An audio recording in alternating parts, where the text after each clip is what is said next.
Howdy, OChemsters. This is Mrs. Vanderlei bringing you another edition of OChemstar video, and we are now talking about nomenclature. Nomenclature of what? Nomenclature of alkenes and alkynes, all right?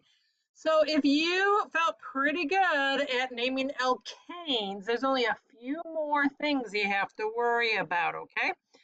So it says they're similar, but a few rules need added. The ending "-ene" is used to designate a carbon-carbon double bond. If more than one double bond is present, then you're going to be using a diene, triene, tetraene, and so on.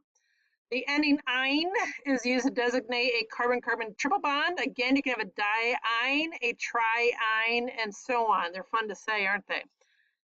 Now, what about compounds with both double and triple bonds? They're called enines, all right? The double bond will actually end up taking the priority. So what do? Well, you are going to select the longest chain that includes both, that's important, both carbons of the double or triple bond. So even though this is 1, 2, 3, 4, it has fewer carbons than doing it this way, 1, 2, 3, 4, 5. All right, this is not correct. Why? Because it only contains one of the carbons of the carbon double bond. Okay, this one contains both carbons of the double bond, making these two carbons here a branch. Okay, so I'll say it one more time. Maybe you want to write this down. Even though the longest chain is not 4, you still go with that because it contains both carbons of the double or triple bond. All right, then it says number the chains from the end nearest the multiple bond so that the carbon atoms in that bond have the what? Highlight this. Lowest possible, and that should be numbers, not bumpers, all right? So look at this. This is a 2 and a 3. Oops, and this is a 3 and a 4. So which is my lower set of numbers? 2 and a 3. Okay, so you're going to pick this direction, not this one. Even though they both contain a 3, you want the lowest set of numbers.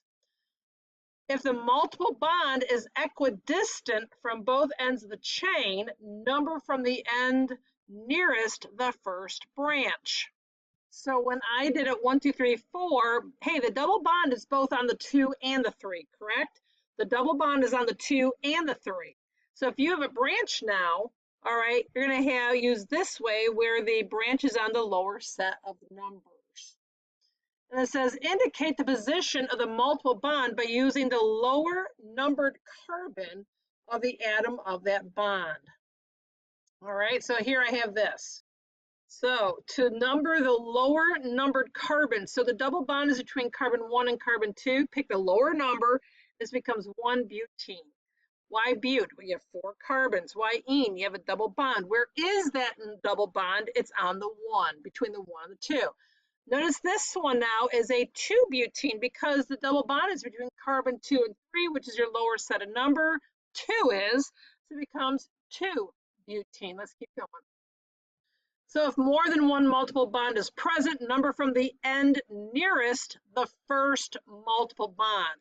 So we're going to go this direction because you're going to go to the end nearest the first multiple bond. So this is between 1 and 2. Here's is between 2 and 3.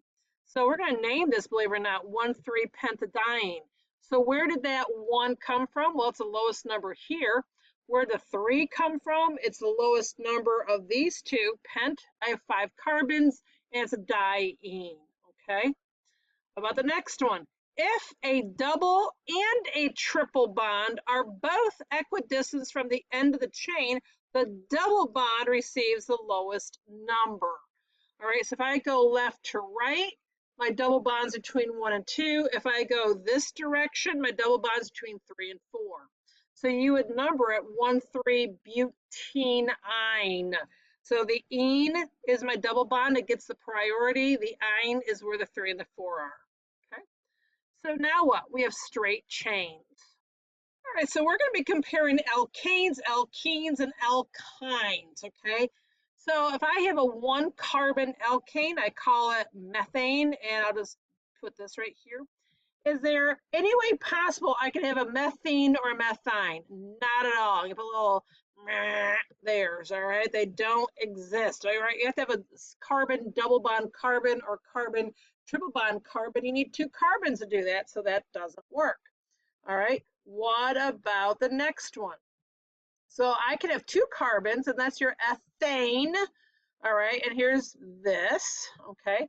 So what about a carbon double bond carbon? What will I call that? Ethene, all right? And what's my formula for that? What did I have to do? I have to take away two hydrogens to get the double bond, all right? And so it's C2H4. Again, look at that, double bond, double the hydrogens, right? And then I have ethine, take two more hydrogens away, and so I have C2H2, and here we go. I just want to show you something real quick. Here, I need two hydrogens, and here I need two hydrogens. There's my C2H4.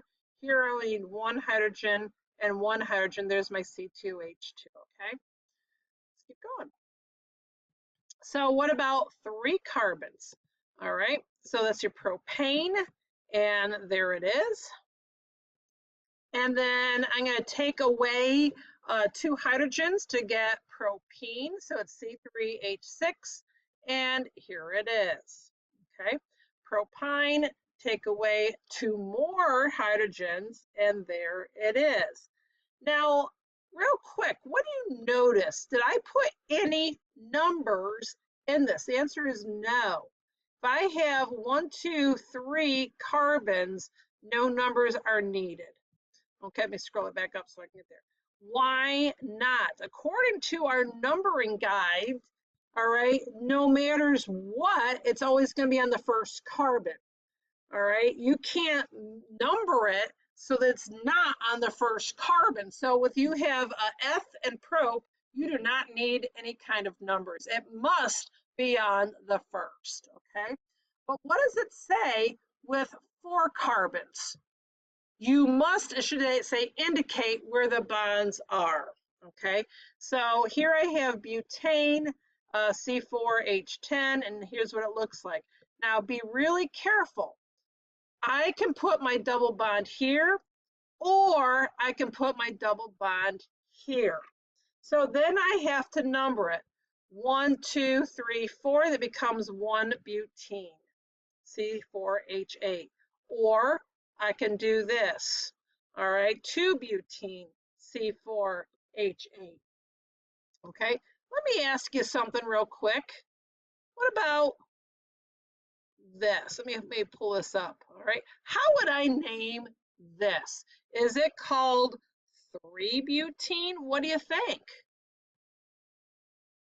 No, it is not 3-butene. Why not? I need to start numbering it right to left. This is the mirror image of 1-butene. If I were to flip this around here, watch me, I'm going to flip it around. Ready? Isn't that clever? Look at that. The C double bond C is on, again, carbon number 1.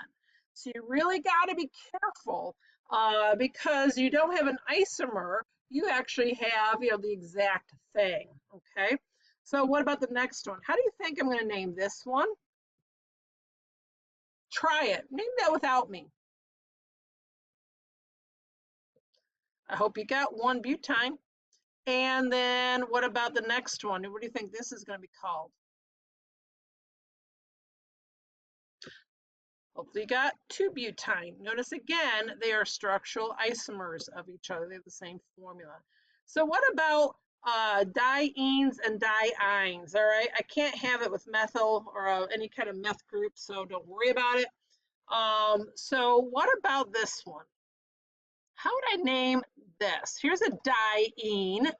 So again, number 1, 2, 3, 4 becomes a 1,3-butadiene.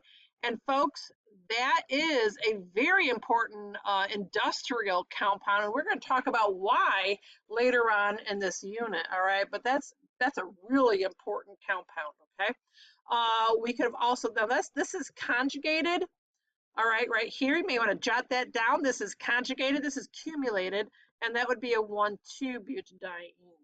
Now, folks, we can only have one kind of a butadiene. All right, again, remember we have 4 carbons, okay? We only got one butadiene, and that would be a C4H2. Why is that? Well, let's put some hydrogens in. This needs 1 hydrogen, this needs none, this needs none, and this needs 1, okay? So there you go. Let's go on the next page. So I went ahead and I numbered them 1, 2, 3. I made sure that the double bond is between the 1 and the 2, and there seemed to be like the typing got off. So make sure you have your branch off number 2. And I put a little M here. Why would I put a little M here? What does that M stand for? I have 1 carbon group. Oh, this is a lot like alkanes now, isn't it? Yes, it is. So I have a methyl group off of number 2. So what do I have here? Well, I just said we have a methyl group off of number 2, so it's 2-methylpropene. All right. Well, what do you notice? No numbers are needed on the double bond. Why? Because it can only come off of the first and second carbon, the double bond. So you number the lowest one. So you just accept it's a 1. Okay. Now let me show you something. Let me hang on. Let's go back a page.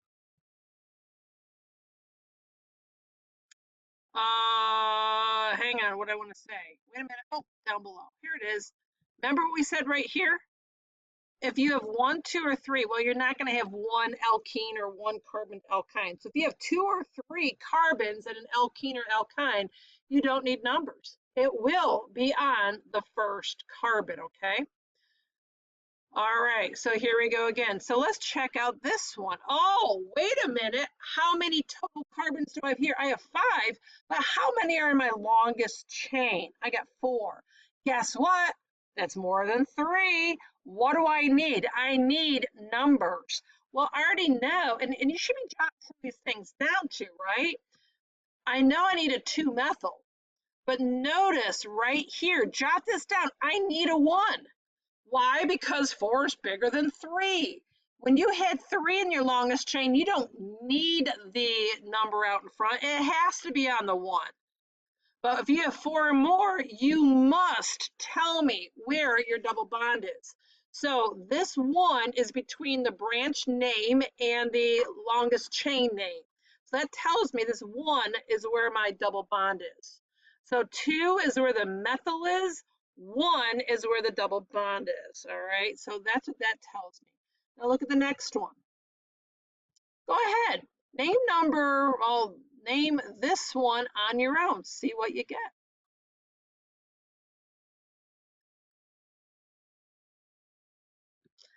Oops. All right, I got 2-methyl 2-butene. Okay, so once again, the methyl's on the 2, and I have to label where my double bond is. It's between 2 and 3. Pick the lower number, it's 2. Okay, what about this next one? I see 2 double bonds, don't I? So right now I know it's a diene. So it's a 2-methyl 1,3-butadiene. All right, so I had to put, folks, if you have a diene, you need to put 2 numbers out in front. I'll say that again, write this down, make a note.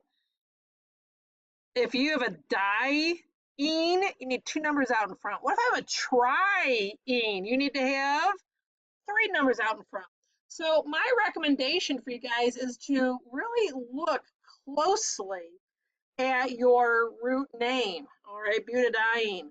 It tells you but has 4 carbons, di tells you I have 2, ene tells me I have 2 double bonds, okay? Very important information right there. So do me a favor and name this one. Go for it.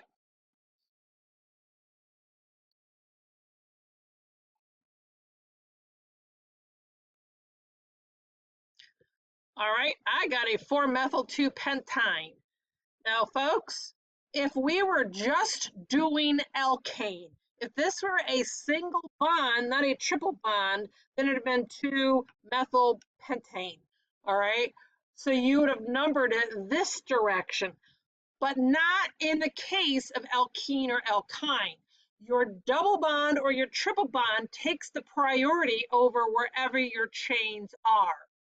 If your double or triple bond is in the middle, okay, then you can, say, okay, where is the chain closest to, all right, which is your lower number, but only if it is like in the middle or equidistant, okay? So your longest chain, you have to tell me where your double bond or triple bond is before you worry about your branches, okay? So go ahead and do number 6 next.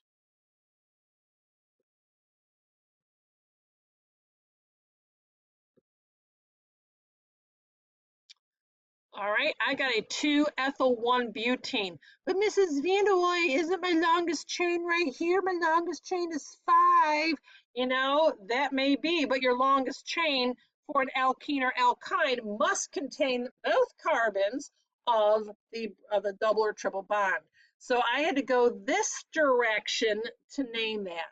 All right, so I have both carbons of the double or triple bond is involved in the longest chain. Did you maybe jot that down as a little helpful note for you? All right, that works, okay? Let's go on and see what the cyclos look like now. All right, so we have cycloalkenes, and this is a typo, make it maybe cycloalkynes. All right, I don't know why I put alkanes there. Silly Mrs. Vanderwilly. All right, so how would I name this? It's a ring form. All right, so it is a cyclopentene. And notice what my notes over here is. You don't have to put any kind of numbers needed. Do you remember when we had like a cycloalkane with one branch and we need to number where that branch was? No, it was always going to be on the first carbon. All right, same thing here. If you only have one double bond, you do not need to number it because I know it's on the first carbon. All right, so let's look at this, the next one real quick. Oh, I almost forgot. What is the molecular formula? I got C5H8. So wait a minute, Mrs. Vitoy, didn't you say if you have an alkene, you double the hydrogens?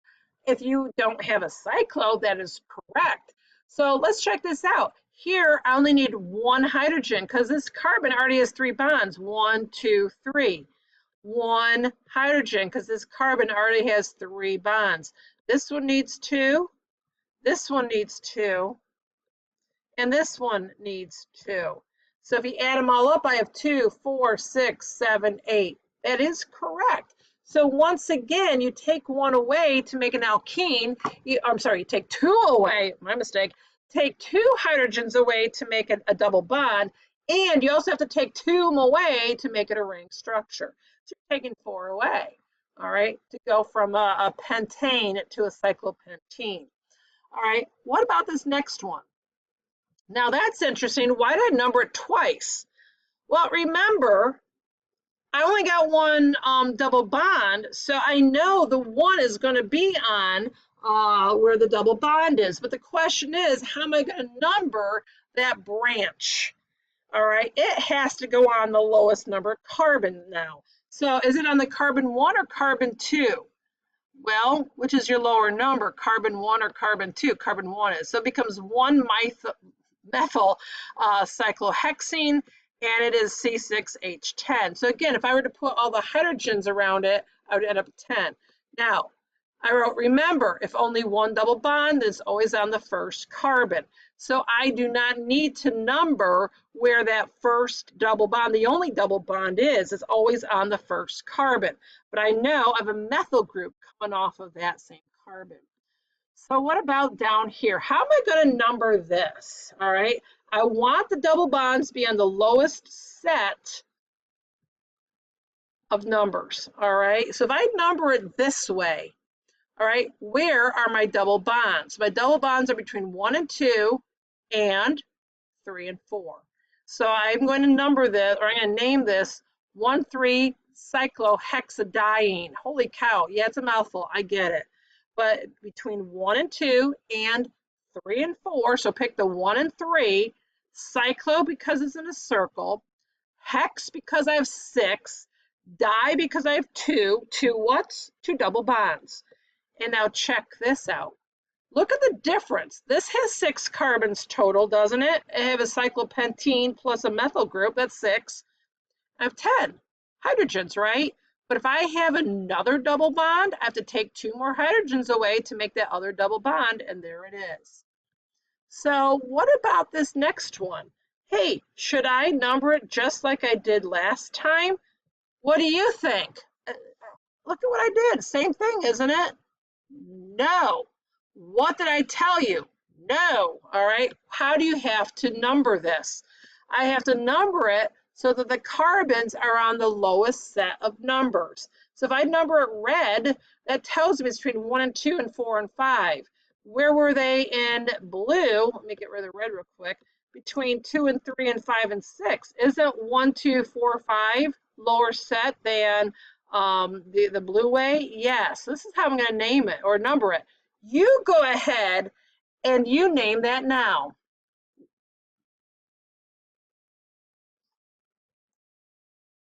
Hopefully you had enough time. I got 1,4-cyclohexadiene. Again, cyclo means it's in a circle. Hex because it has 6 carbons. Di because I have 2 what? 2 double bonds. Notice that these have the same molecular formula. So these must be structural isomers of each other, and that's correct, okay? Now look at this one. Holy cow. You name your cycle first, okay? You name your cycle first. All right, so why did I number it this way? It's the same way as I numbered that one, isn't it? I put 1, 2, 3, 4, 5, 6. Notice that my branches are coming off in a symmetrical way. So I could have gone 1, 2, 3, 4, 5, 6. It would have been the same way, right? So I didn't write little M's, but you recognize methyl, methyl, methyl, methyl. How many M's would I have written? Go ahead, write them in. Put an M and an M and an M and an M. Put 4 M's around there. So what does that mean? I have a tetramethyl group. Well, where are they? On the 3, 3, and the 6, 6. 1,4-cyclohexadiene. So this is my circle that gets the priority, 1,4-cyclohexadiene. I have 4 groups out in front. So now what? Holy cow. How many carbons do I have? I have 6 carbons in the ring plus 4 more, so it's C10. All right, double it, C20. All right, and now subtract some 4 hydrogens because I have 2 double bonds. That's right. If you don't believe me, let's check it out. First of all, I have 12 here, so 12, 13, 14, 15, 16. This doesn't need a hydrogen, and that doesn't need a hydrogen, so that is indeed correct. And I'm going to stop it here. Part 2 is where you get to practice these on your own, okay? So don't wait to be great. Talk to you next time. Bye-bye.